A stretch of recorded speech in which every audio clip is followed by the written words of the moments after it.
आप सब मेरे ऑनलाइन बहन भाइयों को प्रेज़ द लॉर्ड। एक बार फिर से परमेश्वर ने हमें रात भर अच्छा नींद दिया और सुबह अच्छा दिन देखा, इसके लिए तेरा धन्यवाद करते हैं परमेश्वर। आइए हम प्रार्थना करेंगे छोटी सी। धन्यवाद है महान और परमेश्वर, सामर्थ्य परमेश्वर, तू कितना अनुग्रहकारी है मेरे राजा। प्रभु, अगर हम जीवित हैं और प्रभु इस पृथ्वी पर हमारे अंग काम कर रहे हैं, हमारे हाथ, हमारे पैर, हमारे होंठ, हमारी जीभ, तो ये तेरा अनुग्रह है प्रभु जी। हमारे इतने बुरे कामों के बाद भी प्रभु तूने अपनी दया के लायक समझा प्रभु जी, इसके लिए तेरा धन्यवाद करें प्रभु। जितना धन्यवाद करें उतना कम है प्रभु जी। इस सुबह के सुंदर समय तेरे वचन को पढ़े और सुने जाने पर आशीष हो प्रभु। प्रभु 2 पत्रस का 3 अध्याय पढ़ेंगे, इसके पढ़े और सुने जाने पर आशीष करना प्रभु। तेरे इस पवित्र महीने का आज पहला दिन है प्रभु, क्रिसमस का। जितने मेरे बहन भाई सच में परमेश्वर पर विश्वास करते हैं, उसके आने की बाट जो रहे हैं प्रभु, ये वचन उन सब के लिए है प्रभु जी। इसके लिए मैं विश्वास करता हूँ जो इसे सुने प्रभु ऑनलाइन, उसके हृदय में ये काम करने पाए। सारा आदर, सारी महिमा तुझे देता हूँ प्रभु यीशु। ये छोटी सी विनती तेरे प्यारे बेटे मेरे उद्धार करता यीशु नासरी के नाम से मांग कर पा लेता हूँ, आमीन। आइए हम वचन पढ़ेंगे। ये नए नियम में है, 2 पत्रस उसका 3 अध्याय। इसके पढ़े और सुने जाने पर प्रभु की आशीष।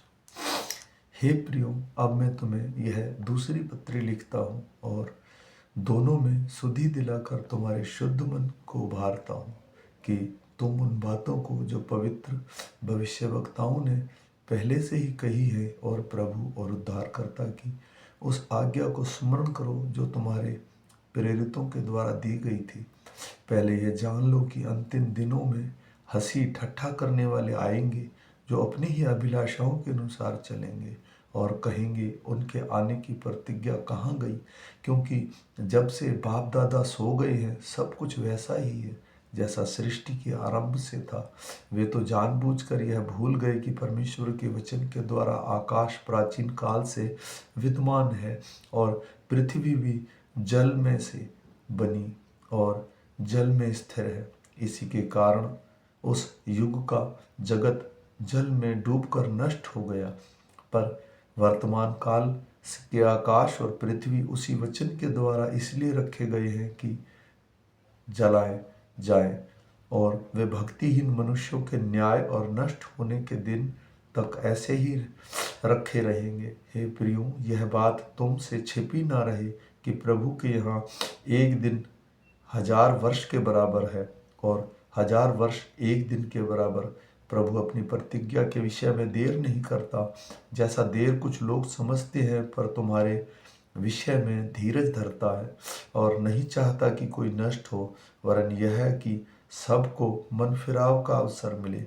परंतु प्रभु का दिन चोर के समान आता है, आ जाएगा। उस दिन आकाश बड़ी हड़बड़ाहट के शब्दों से जाता रहेगा और तत्व बहुत ही तप्त होकर पिघल जाएंगे और पृथ्वी और उस सब के काम जल जाएंगे। जबकि वे सब वस्तुएं इसी रीति से पिघलने वाली हैं, तो तुम्हें पवित्र चाल चलन और भक्ति के कैसे मनुष्य होना चाहिए और परमेश्वर के उस दिन की बाट किस रीति से जोना चाहिए और उसके जल्द आने के लिए कैसा यत्न करना चाहिए, जिसके कारण आकाश आग से पिघल जाएगा और आकाश के गण बहुत ही तप्त होकर गल जाएंगे। और उसकी प्रतिज्ञा के अनुसार हम एक नए आकाश और नई पृथ्वी की आस देखते हैं, जिनमें धार्मिकता वास करेगी। इसलिए हे प्रियो, अब कि तुम इन बातों की आस देखते हो, जो यत्न करोगी तुम शांति से उसके सामने निष्कलंक और निर्दोष ठहरो और हमारे प्रभु के धीरज का उद्धार समझो।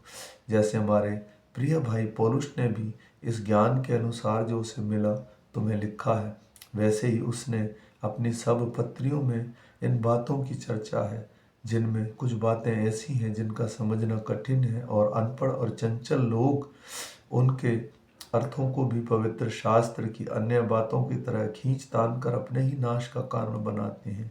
इसलिए हे प्रियो, तुम लोग पहले ही से इन बातों को जानकर चौकस रहो, ताकि अधर्मियों के भ्रम में फंसकर अपनी स्थिरता को कहीं हाथ से ना खो दो। पर हमारे प्रभु और उद्धारकर्ता यीशु मसीह के अनुग्रह और पहचान से बढ़ते जाओ। उसी की महिमा अब भी हो और युगान युग तक होती रहे। आमीन, फिर आमीन। ये मेरे भाई, आज इतवार का दिन है और मैं विश्वास करता हूँ, आशा करता हूँ जितने मेरे बहन भाई से ऑनलाइन सुने, हम सब लोग अपने अपने पास्टर के पास चर्च में जाएं, ब्लेस होकर लौटें और हम परमेश्वर का जीवित वचन लेके लौटें। क्योंकि बाइबल बताती है 6 दिन काम करो, 1 दिन परमेश्वर के भवन में जाओ। जब हम भवन में जाकर लौटेंगे तो परमेश्वर की बातों को, गूढ़ बातों को सुनकर लौटेंगे। इसलिए मैं विश्वास करता हूँ कि हम जितने लोग ये वचन सुनेंगे वो सब आज चर्च जाएंगे, हम फिर शाम के वचन के साथ मिलेंगे। मैं आपको एक छोटा सा दृष्टांत बताता हूँ। ये हमारे पासवान ने बताया था। मैं ये काम करता हूँ, बड़े बड़े प्रभु के दास वचन बताते हैं, बड़ी बड़ी सभाएं होती हैं चर्चों में, बाहर से पास्टर लोग आदरणीय आके वचन बताते हैं। मेरा प्रयास ये है कि जैसे एक झाड़ू लगाने वाला, एक चप्पल को उठाने वाला, एक कुर्सियों को सेट करने वाला, एक माइक को लगाने वाला व्यक्ति, इसी तरह से मैं चाहता हूँ लोग बाइबल पढ़ें, बाइबल सुने, ताकि हम प्रभु के दास के सम्मुख जाएं। तो उस वक्त जो हमें सुना हुआ होगा, वो जब प्रभु के दास लोग वचन बताएं तो हमें पता लगे कि ये वचन प्रभु के दास ने कहाँ से बताया है। जब तक मसीह लोगों को बाइबल की जानकारी नहीं होगी, उसका कोई फ़ायदा नहीं होगा। इसलिए मैं विश्वास करता हूँ उसे कुछ समझ भी नहीं आएगा, पवित्र आत्मा भी बात नहीं करेगा। मेरा प्रयास यही है कि ये वचन संसार के कोने से कोने तक फैला जाए, परमेश्वर का राज्य, क्योंकि सिर्फ मसीह लोगों के लिए, जो मसीह लोग ये वचन सुने और इसे ग्रहण करें। और मेरे प्रभु के दास ने एक दृष्टांत बताया था, मैं आपके साथ शेयर करना चाहता हूँ। एक व्यक्ति था जो से बहुत दूर देश में जाके काम करना था, या आपने सुना भी होगा शायद, काम करना था। तो उसने उस जहाज़ का टिकट खरीद लिया, लेकिन उसके पास सिर्फ टिकट के पैसे थे, प्लस उसके पास 100 रुपये थे। तो वो सफ़र 9 दिन का था। जब वो उसमें गया तो सब लोग खाते पीते थे और ऐश करते थे, वो कुछ नहीं खाता था, एक कोने में जाकर बैठ जाता था।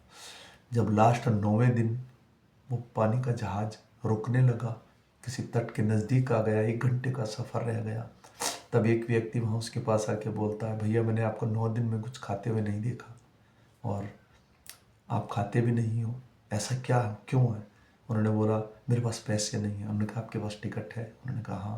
उन्होंने कहा टिकट को पीछे पलट के देखिए, तो टिकट के पीछे लिखा था, इस टिकट के साथ इस 9 दिन के सफ़र में इस पूरे जहाज़ में जितनी भी फैसिलिटी हैं वो फ्री हैं। तो इसी तरह से जो हम परमेश्वर में चलेंगे तो इस धरती पर भी जितनी आशीषें, बीमारियों से छुटकारा, दुखों से, परेशानियों से, चिंताओं से छुटकारा, और वो टिकट स्वर्ग राज का है, वो जहाज ये संसार है और हम स्वर्ग जाने की तैयारी में हैं। हमारा जीवित परमेश्वर हमारा दूल्हा में लेने आ रहा है। ये सिर्फ मसीह लोगों के लिए वीडियो है, जो लोग सच में परमेश्वर को जानना चाहते हैं। तो हमारे पास वो टिकट है स्वर्ग राज का, हमारे पास कलीसिया है। सब लोग कलीसिया में जाइए, वचन सुनिए और शाम को आत्मा से भर के आइए, फिर शाम को ये ऑनलाइन वचन सुनिए। फिर से प्रेस द लॉर्ड सबको।